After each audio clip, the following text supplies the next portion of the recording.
Bagong henerasyon, umaaksyon!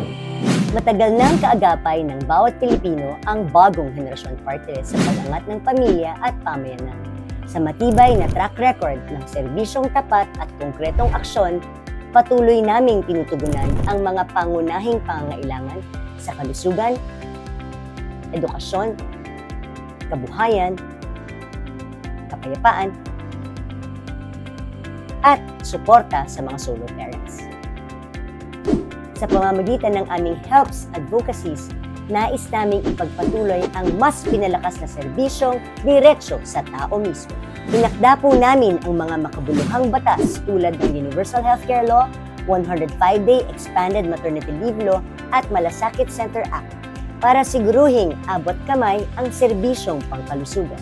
Layunin din naming mas mapadali ang access sa mga gamot at ospital sa pamamagitan ng mga guarantee letters sa public hospitals at maging sa mga pribadong ospital na talaga namang ipinaglaban ni Kong BH sa Kongreso. Bagong henerasyon. Na-diagnose po ako na may breast cancer year 2020. Tapos yun po, naghahanap ako ng malalapitan kasi yung sa hirap din nga po ng buhay. May mga nag-refer po kay Congresswoman. Magaling na po ako sa laban ko ng cancer. Kakampi ko po si Kong BH, yung Bagong Henerasyon. Malaking tulong po, nagpapasalamat po talaga ako sa lahat ng tulong na ibinigay po sa akin. Maraming salamat po. Bagong henerasyon. Isang magandang balita. Dahil sa inisyatibo ng Bagong Henerasyon Party List, tumatanggap na rin ng guarantee letters ang mga private drugstores tulad ng Mercury Drug, Rose Pharmacy at The Generics Pharmacy. Pati na rin ang rehabilitation para sa mga batang may learning disabilities ay pasok na sa guarantee letter mechanism. Sa tingin ko, kung hindi siya inilapitan ko, hindi magiging ganito yung resulta. So dahil kilala namin siya na talagang aksyonera siya, siya talaga yung nilapitan namin. Bukod dito, may mga programa rin tayo tulad ng medical at hospital assistance, medical missions, at distribution ng vitamins and wheelchairs. Bagong henerasyon. Sa edukadong kabataan, nakasalalay ang pag-unlad ng bayan. Itinulak ng Bagong Henerasyon Party List ang Universal Access to Quality Tertiary Education Act and Free Internet Access in Public Places para gawing mas abot kamay ang edukasyon para sa lahat. Kaya po tayo nagpasa ng batas sa Kongreso. Gusto ko itong SUF para lamang sa free wifi. Ano po bang batas ang nagsasabi? Yung cash na para sa free wifi, pwede munang hiramin ng national government para gastusin sa ibang bagay nang hindi nagpapaalam or walang proper documentation. Bagong henerasyon. Ang disenteng kabuhayan ay susi sa masaganang buhay.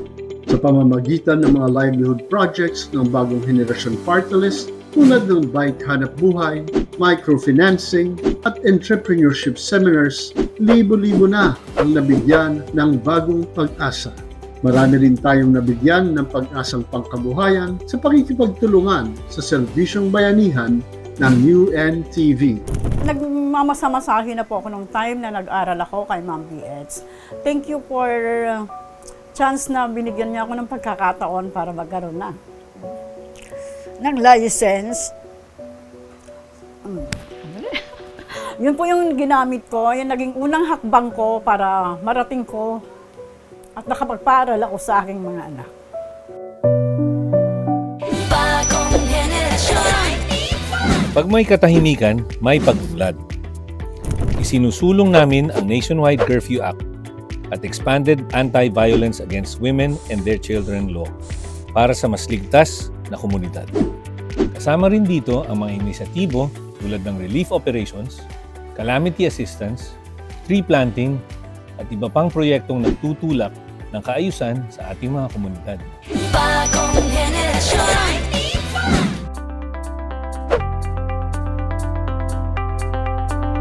Hindi po kami titigil sa pagsusulong ng ganap na implementasyon ng batas natin na Solo Parents Welfare Act. Ipinaglaban po natin ang sapat na suporta at proteksyon para sa bawat solo parent ng ating bansa. The Expanded Solo Parents Welfare Act a law crafted by this House 2 years ago with so much hope and compassion was meant to be their lifeline. It promised them recognition, support, and the dignity they so rightfully deserve. Yet, Mr. Speaker, what is the response of our system? Inconsistent implementation, indifference, and bias. Mr. Speaker, my dear colleagues, if we cannot ensure that this law is implemented with compassion and fairness it was designed for, then we fail not just as lawmakers, but as fellow Filipinos. Gawin po natin yung ginawa natin ng budget hearing. Hindi po natin pinasa yung kanilang mga budget hanggang wala yung mga guidelines to make sure that the law is followed by their government agencies. Kaya po ngayon hinihingi ko, tumatayo po ako dito sa chamber na ito, hinihingi ko sa aking colleagues, Mr. Speaker, i-constitute na po natin ang Oversight Committee para sa mga solo parents to ensure the proper implementation of the law. Ang batas na 2 taong tulog, binulabog ng bagong henerasyon party list. Hinding-hindi po kami papayag na walang aksyon ang mga ahensya para sa tuluyang implementasyon ng ating batas para sa solo parents. Current law, hanggang ngayon po, wala pa po yung guidelines para doon sa discounts for infant formula and medicines. Asa na po ito? So we're 2 years delayed. So sana po with your leadership, Mr. Secretary, when can we expect the draft, the guidelines? Madam Chair, yun nga po yung masakit eh. Nagbibigay tayo, pero wala tayo dun sa sinasaad na batas na allocation na pinasa po natin yung batas ng 2022. May IRR naman po ito at malinaw naman po yung nakasaad sa batas na dapat i-cover ito. So how come we can give away money and yet yung kailangan bigyan ng contribution ay hindi natin nabibigyan? How come nakapagbigay tayo pero yung ating requirements, sasabihin niyo sa amin, walang pondo. I don't understand that. Madam Chair, pwede po ayusin niyo na lang po yung guidelines kasi hindi naman kailangan ilagay niyo for solo parents. Basta importante, kasama sa funding niyo, pag may lumapit sa inyo na solo parents, they are entitled to it. Ganun lang po kasimple yung hinihingi ko po sa inyo. Do you have guidelines? Yes po, we will comply po on the guidelines po. I hope before the plenary, I can expect the guidelines from PhilHealth and from DOH. Yes po, you will have it po. Thank you very much. Pati yung guidelines on scholarships and then for the employees, medyo naiwanan po sila. Medyo 2015 yung last memorandum ng DepEd, after nun hindi na nasundan. So wala pa tayong guidelines? Kasama na po ito sa inspection po namin.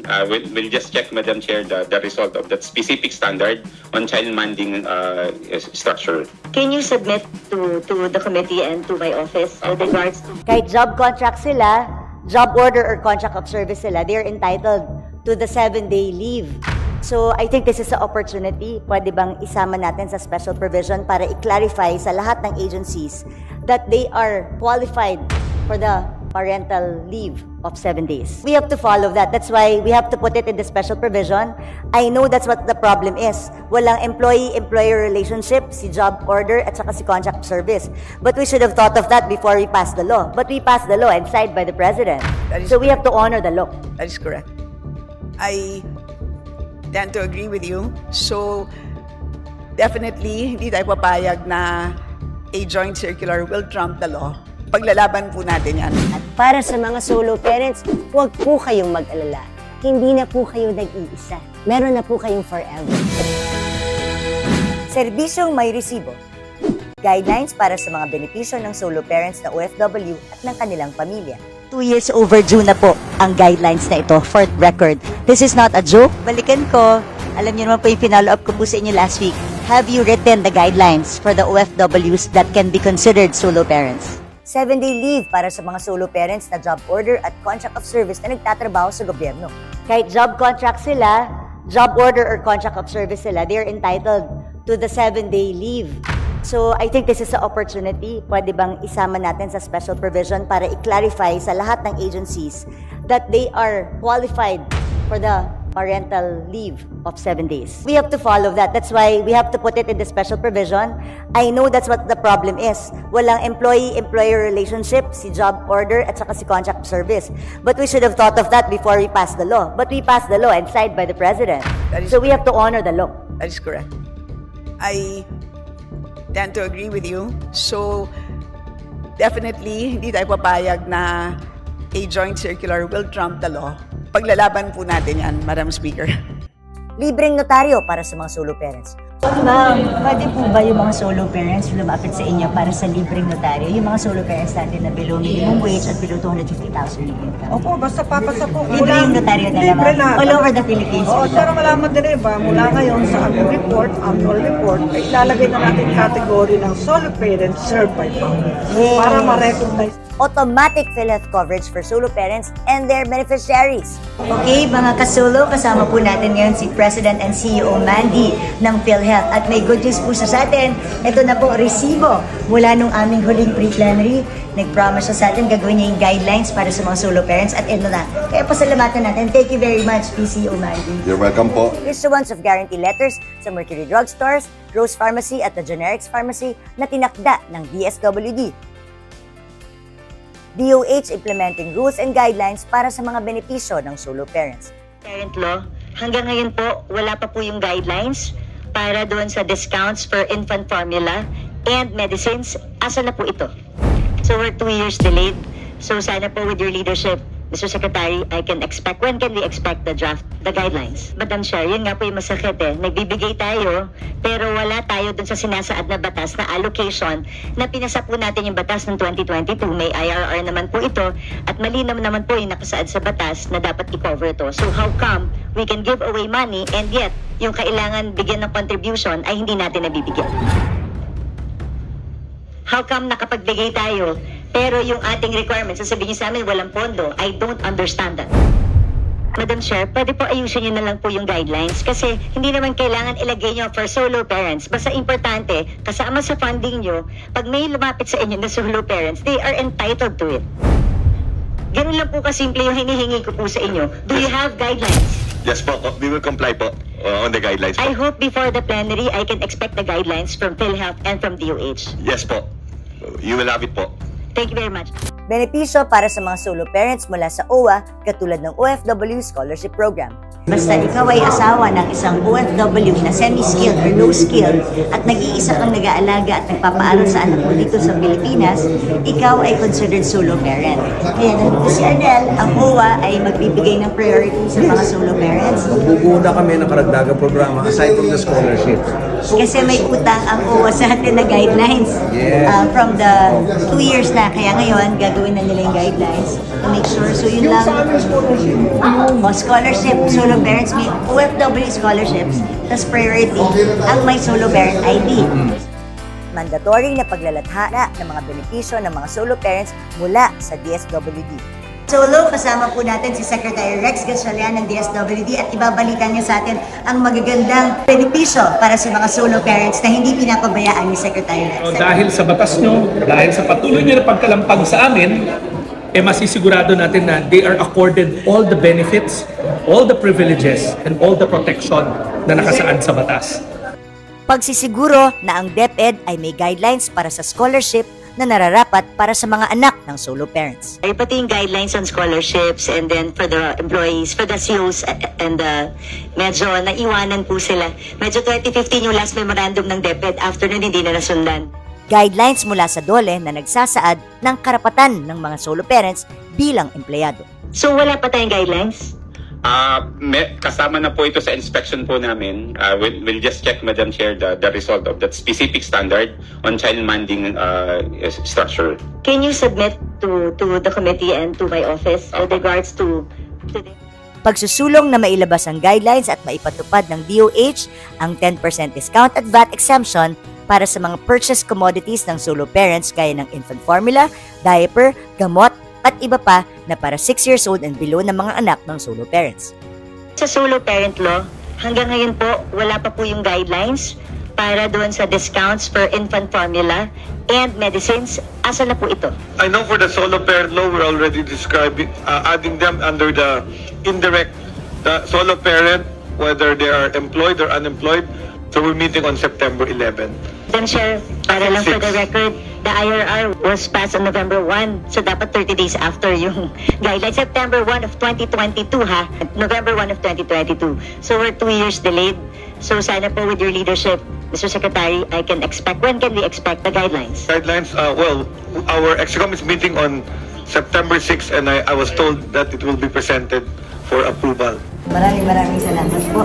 Meron lang, alam ko may video greeting ka na, but I just like to personally thank you for your help sa ating mga solo parents. Una salamat for pushing for the solo parents at yung mga minention ko doon sa video, yung lahat ng 10% discount na makukuha ng ating mga solo parents. Pakinggan niyo yung video para malaman niyo kung anong nagawa doon sa Solo Parent Act. At ngayon ay meron ng implementing rules and regulations. Thank you. But Sec, just to clarify, ang bibigyan lang po dyan yung below 250,000 at may anak na 6 years old and below. Kasi yun ang nagustong sa video para to level the expectations. So yung may discount po, yung merong solo parent booklet. So now that the Secretary has already issued the guidelines, pwede nang mag-apply ng booklet yung mga solo parents na may 6 years old and below na 250,000 and below ang kanilang. Opo, thank you. Again, thank you very much, Secretary. Kinalampag ang DILG para bantayan lahat ng LGU sa implementasyon ng solo parent law. Medyo nalulungkot po talaga ako dahil every time I go around, marami pa rin pong LGUs ang hindi nag-i-issue ng solo parent ID at saka ng solo parent booklet. Ang masakla pa po doon, yung solo parent ID, minsan may bayad. So, ibig sabihin, kulang ang information dissemination. And doon po sa batas natin, ang DILG po ang main na naatasan para mag-information dissemination. Marami pa rin pong municipalities and cities, ang alam po nila yung RA 8972. Hindi po nila alam yung RA 11861. So maraming kategorya ng solo parents ang hindi na Sino po ba ang in charge sa DILG sa solo parents? Madam Chair, may I answer? Okay. Actually, nag-issue na po kami ng circular hingil po rito sa lahat ng local government unit. What I will do instead is task all regional directors, PD, municipal, and city to explain personally to the mayors, no? Lahat. Kaya Mr. Secretary, I hope I can work with DILG together with Silacong Brosas with regards to this. Ganito na lang, ma'am, I will personally look into this. Opo. And imo-mobilize na po namin lahat ng regional directors, provincial directors, city and municipal. If we have to make phone calls for each and everyone, gagawin po namin. Naku, maraming salamat. Yes. Pwede po ba kaming humingi ng kopya ng mga listahan ng mga municipalities and LGUs sa sumusunod po? Yes, ma'am. We commit that, ma'am. Pagbibigay prioridad para sa pabahay ng mga solo parents mula sa Department of Human Settlements and Urban Development or DSUD. So for example, meron tayong mga kababayan na gusto magpalista that they want to avail para makaabang sila. May I know the process so that mag-guide yung mga kababayan natin saan po sila pwedeng pumunta to apply? Yes, Mrs. Speaker.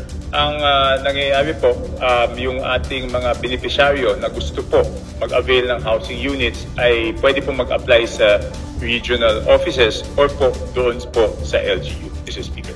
If I may, Mr. Sponsor, baka pwede po pasubmit na lang po sa office lahat ng requirements so that we can have an information dissemination. Kaya ko po yung tinanong, Mr. Speaker, Mr. Sponsor, gusto ko lang po ipaalala sa DSUD na bibigyan po ba ng priority ang solo parents? Mr. Speaker, may allocation po ang solo parents, no? But before that, paki-comply po sa ating DSUD family, paki-comply po nung request ng ating dear colleague na si Congresswoman D.H. Herrera na isabit po yung requirements doon sa application. At yes, affirmative po, meron pong para po sa ating mga solo parents. Full implementation ng scholarships mula sa CHED para sa solo parents ayon sa RA 11861 o para sa kanilang mga anak. Pinapaalala ko po at gusto ko malaman at makuha ang firm commitment ng CHED when it comes to the Section 9 ng Solo Parent Welfare Act, RA 118611. It reads as follows, Section 9, Educational Benefits. The TEPED, CHED, and TEFDA shall provide scholarship programs for solo parents and a full school scholarship for one child of a solo parent in institutions of basic, higher, and technical vocational and skills education, provided that the said solo parent or child of a solo parent has all the qualifications set for the scholarship program of the DepEd, CHED, or TESDA. Provided further that the other children, if any, of a solo parent shall be given priority in the education programs under Republic Act number 10687, otherwise known as Universal Access to Quality Tertiary Education Act, and other laws relating to education programs and government. non-formal education programs appropriate for solo parents and their children may likewise be provided. For purposes of this section, I'd like to know if nagawa na po ba ng CHED ang guidelines na ito para sa mga solo parents natin, considering this law has been passed 2 years ago at yung IRR po niya ay naipasa na rin po 2 years ago din po. Gusto ko pong malaman kung ito po ba ay pinapatupad na po ng CHED. The response of the officials of the Commission on Higher Education, Mr. Speaker, distinguished colleague, is that the children of solo parents have been included in the prioritization of scholarships under CHED. However, in the selection of the UWACTE and TEST grantees, UNIFAST shall, pursuant to Republic Act 8972, prioritize students who are solo parents, children of solo parents. But for the other proposals of the Honorable BH Bernadette Herrera, we look forward to the proposed wordings that if you can probably submit to the Committee on Appropriations with regards to the possible special provision that will be inserted into the GAA of 2025. Thank you very much, Mr. Speaker, Madam Sponsor. To put on record, this is pursuant to RA 11861. So, it's just a matter of putting it inside kasi batas naman na to that has to be followed. Duly noted, Mr. Speaker. Pagsusulong na maitatag ng DOLE ang child minding centers para sa mga solo parents. For DOLE, Mr. Chair, Mr. Secretary, do you pay close attention to the implementation of companies when it comes to solo parents? Because we have a new solo parent law and napansin po namin maraming companies ang hindi pa rin po sumusunod dito. Do you have a special, like what's mandated in the law? Have you created something from DOLE to monitor the implementation of the solo parent law? Expanded Solo Welfare Act. Just to share, Madam Chair, the result of our inspection, ito po yung for solo parent. For this year, nabanggit ko po ito kanina, more than 23,000 establishment inspected. Unfortunately, may isa pong non-compliant establishment. Non-compliant in terms of? Compliance to solo parent leave. Like what? Solo parent leave? Leave, opo. What about the child minding centers, the breastfeeding stations? Yung chine-check din po namin yon.